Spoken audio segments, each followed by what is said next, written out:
Hello everyone, welcome to Adhyan Defense Academy. This is Srini Khalder and today again I'm here in front of you with another exciting session of understanding some English MCQ questions which are constructed in accordance to the SPI paper over the years as the trends are, right? So for people who have seen my lecture before, you know that I basically incorporate very diversified MCQ questions which are constructed in accordance to the pattern of questions that we get to see in SPI papers over the years, right? So without a further ado, let's dive into today's questions. So question number 1 states, what is the comparative form of the adjective tall, right? So let's first understand what exactly do we mean when we say adjective, right? So the word adjective means the part of speech in a sentence that qualifies a noun. That qualifies a noun. So what exactly do we mean with that? So suppose, for example, let's take a sentence. She was wearing a red dress. She was wearing a red dress. So you see, from the word red, we are getting to know about the color of the dress that she was wearing. So dress here is a noun, and we are coming to know a detail about the noun, about the color of the noun by the term word red. So here red is qualifying the noun dress. How? It is telling us that what exactly was the color of the noun. So standing there, we'll have to understand that adjective is basically referring to any words in a sentence which tells us something more about a definite noun, or maybe gets us a more detail about a definite noun which is there existing in the sentence, right? So that is what adjective is, where a word in a sentence that tells us more about the noun, right? So you see, there are many kinds of adjective, and I think I'll dive deeper as we go and proceed with our lectures. But for now, the one that we need in accordance to our question is the degree of comparison.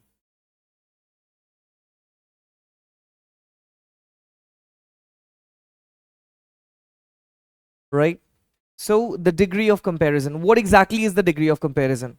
So suppose whenever we are comparing a person with a group, or maybe one person with another person, a thing with another thing, a length of something with something else's, a weight of something with something else's, a value of something with something else's. So whenever we get into a comparison, right? So the comparative, the narrative that we use, the words that we use to actually understand the comparison between two nouns a bit better is basically what the degree of comparison for adjectives is, right? So standing there, we have three.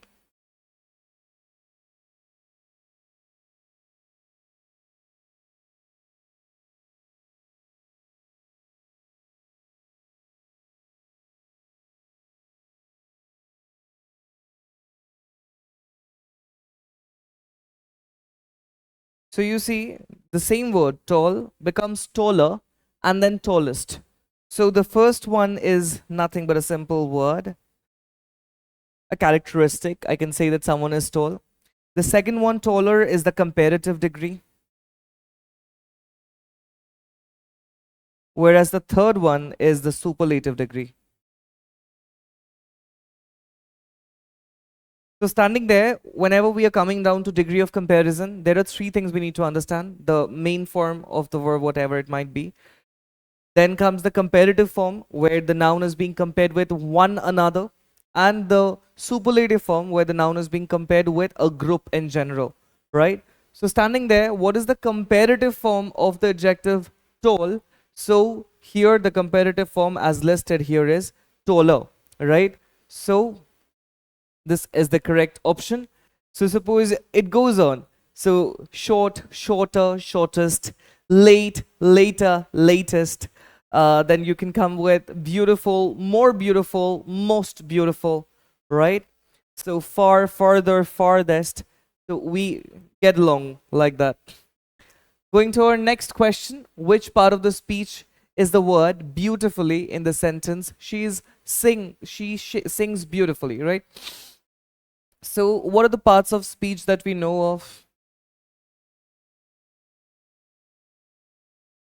So speaking about different parts of speech, we have nouns, right? We have verbs, we have adverbs, we have adjectives, we have articles, conjunctions, prepositions, and whatnot. But primarily, we have nouns, verbs, adverbs, and adjectives. So just like adjectives qualifies a noun, an adverb qualifies a verb, right? And I think that is very abundant with how the word itself is. The word is adverb. So adverb is basically the part of speech that qualifies a verb. So suppose I say that I run very fast, right? So running is a verb, the action in a sentence. But how do I run? I run very fast. So fast is basically an adverb because it qualifies the verb in the sentence, right? So standing there, you see, it's been asked that which part of speech is the word beautifully in this sentence. So this being the sentence, we have been asked what exactly beautifully is a part of speech of. So standing there, she sings. Let's understand the sentence first. She is the doer of the sentence, thus immediately becomes the subject. What's the verb here? Sings. But how does she sing? She sings beautifully. So here, singing, like singing is the verb. So sings is the verb. And how is the verb being done? The verb is being done beautifully, right? So here, the word beautifully is qualifying the verb which is sing. Thus, it immediately becomes the adverb. Because here, the word beautifully is basically qualifying the verb sing. So it's not just that she sings, but she sings beautifully, right? So thus beautifully is the adverb. Proceeding to our next question, choose the correct form of the verb. They dashed to the party last night. So last night, something which has happened, because we are not no more in the last night, we are in this morning, right? So standing there, whatever has happened last night is basically relating to a time period which has happened in the past, right? So whenever we actually change verb into past, we usually add ed or d to it, but there are certain verbs that completely change the word, right, to become their past forms. So the verb that we need to come up with is go. So what's the past form of the verb go? Yes, so the past form of the verb go is went. Thus, they went to the party last night. Because last night means a time period which has already gone and is not going to come back, or it's not that they're going to the party right now. So since something has happened in the past, the sentence is abundantly in the past tense. So we come up with the past form of the verb go, and standing there, it is went, because went is the past form of the verb go. So what is the plural form of dear? So as do we know that in most of the cases, to make a singular noun, to transform a singular noun into its plural form, we add s or es to it, right? But there are certain nouns which are no change noun, and in their cases, we actually do not change the noun in singular or their plural form. So dear is actually a noun which is very similar to that, and thus dear does not change anything in it when in its plural form as well. So dear is the plural form of the verb, of the noun dear, right? Going to my fifth question, what is the meaning of the idiom break a leg? So again, idiom is one of the figurative languages, and figurative languages are used to make our speech a bit more appealing to our listeners and the audience, right? Like suppose हमें बहुत भूख लगा है. How can I say that? Most of the people, you'll come up with things like sentences like I'm hungry, I need some food, or I'm dying out of hunger, right? But suppose someone say, I'm famished, right? Or someone says that I'm starving. So standing there, idioms and figurative languages, they help us to understand or to convey our feelings to the audience in a funny way, which sounds really appealing at times. It helps us to make our speech more interesting and at the same time grabs the attention of the audience, whosoever we have. So standing there, I think I've explained the definition of idiom before in my other previous lectures as well. Today's idiom that we have is breaking a leg, right? So let us dive into the options. The first option is to injure oneself. Well, as do we know that figurative languages shall not be interpreted, acknowledged, or comprehended in literal sense, right? Because they are called figurative language for a reason, and we'll have to understand the figurative sense, the metaphorical sense of it, and we are not supposed to believe figurative languages in their literal sense. So standing there to injure oneself is definitely what breaking a leg mean. So breaking a leg mean to wish someone good luck, right? So suppose you have a friend of yours who has left for exam, or who is leaving for a match, or who is leaving for a test. So you can go and tell your friend that, all right, so break a leg, right? So by saying break a leg, you're wishing your friend all the best luck. Going to our sixth question, choose the correct synonym for meticulous. So people who have been wondering where are the questions on synonym, well, here they are. So synonym, different words with the same meaning. Antonym, different words which are opposite of their meanings. Standing there, today the word we have is meticulous. Meticulous means very carefully, right? Something done meticulously means something which is done very carefully, with a lot of thoughts, with a lot of assumptions, observations, something done very methodically, very carefully. So synonym, we'll have to search for a word that almost means meticulous from the given list. So careless is obviously not the word, because I said meticulous means doing something with a lot of care and attention. Sloppy is something which does not go with the meaning itself as well. Lazy is something, and a physical characteristic or an attribute where someone procrastinates and delays things until the last, and they just do not have the motivation or the mental energy of just going down and doing something, right? So we're going to go with the word diligent, because diligent also means doing something very, very systematically, which almost sounds similar to the meaning of the word meticulous. So thus diligent is the word. Proceeding further, our seventh question is identify the sentence with a subject-verb agreement error. So I have explained what a subject-verb agreement is, but for viewers who are viewing or seeing my video for the first time, I'll just give you a very gentle and quick brush up. So just what exactly is an agreement? Agreement is basically a situation where both the parties or all the parties involved in that agreement, they basically agree to each other's condition. So standing there, this sentence is basically a conjugation of nouns and verbs, right? Subject and verb. So they also have their subjective list of conditions to which they both agree to. So standing there, these conditions to which the conditions given by a noun to a verb and a verb to a noun. So when they agree to it, this exactly is called what? A subject verb agreement, right? So we'll have to identify the sentence which has an error in it. Error in the agreement of subject verb agreement, right? So the first sentence is the news is spreading quickly. Well, I think it will be really relevant for me to tell you in this context that just like dear, the word news also remains the same in singular and plural. So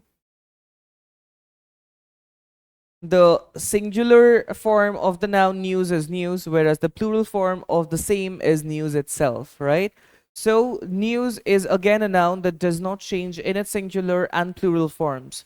So standing there, let's get back to the options that we have on the screen. The news is spreading quickly. So since I say that news can be used in this form for the singular tense as well, singular form as well, so this sentence is correct. No errors in it. The second option reads the news are spreading. So again, the same word can be used for the plural form as well.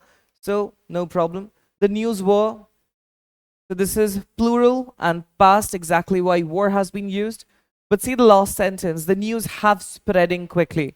So that's an incorrect statement because have is generally used for present perfect tenses. And if we are using have, then the third or the participle form of the verb should have been used, but here it's a continuous tense that is very visible from the ing being added to the main verb. So if it was have and spreading, then we should have been adding a been, which is the characteristic of perfect continuous tenses. But since this is none of them is present, and thus the agreement that the subject and the verb has in the sentence is incorrect and not justified at all, thus, this is the sentence with the subject-verb agreement, right? Going to our next sentence, what is the meaning of the idiom raining cats and dogs? So, just as I have told you before as well, that we must never perceive idioms or any form of figurative language in their literal sense, right? So, like I believe that all of us, we have stayed on this planet for a definite tenure of our lives, and never in our lives have we seen cats and dogs falling from the sky, have we? So standing there, what exactly does the idiom raining cats and dog mean? So raining cats and dog mean that, you know, it's raining very heavily outside. So if I actually speak to you about the intensity of rain, we do have different words for different intensity of, you know, the rainfall that occurs in front of us. So just before the rain starts falling, you might just see that there is a very misty appearance of, you know, tiny droplets of water that falls, right? Telling us, announcing the fall of the rain. So that at that point of time, it is called sprinkling. Right? So after that, when the rain actually it's visible to our eyes and we understand, acknowledge that okay, fine, it's gonna rain very, like suppose hard very soon. So then that point it's called drizzling. Then we call it raining, and as it more intensifies more, we call it pouring. And finally, you can actually say that it's raining cats and dogs.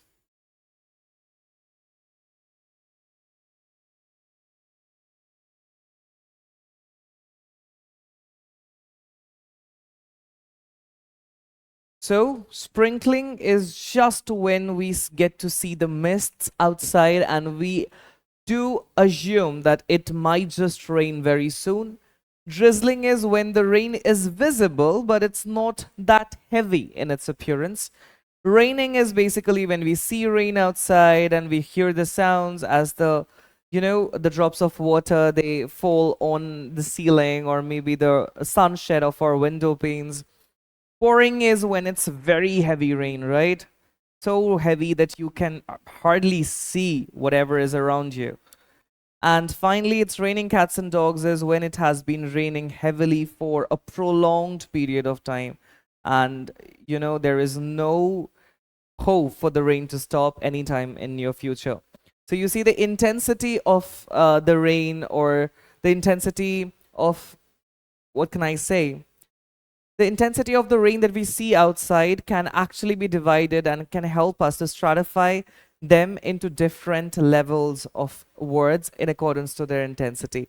So like sprinkling, drizzling, raining, pouring, these all refers to rain itself, but at their different intensities, right? Going to our next question, question number 9, choose the correct form of the verb. So she dash an award for her performance. So award is something that we get once during a definite tenure. Maybe once a year when there is a ceremony going on in our school or college where award function is held, where, you know, the awards are distributed in general, right? So this is not something that happens very frequently in general. So it happens once in a given period of time. So standing there, she dashed an award for her performance. So she might have received, otherwise I wouldn't have been able to make the statement of anyone receiving an award. So that again relates to the past tense, right? That again implies or infers the past tense being functional.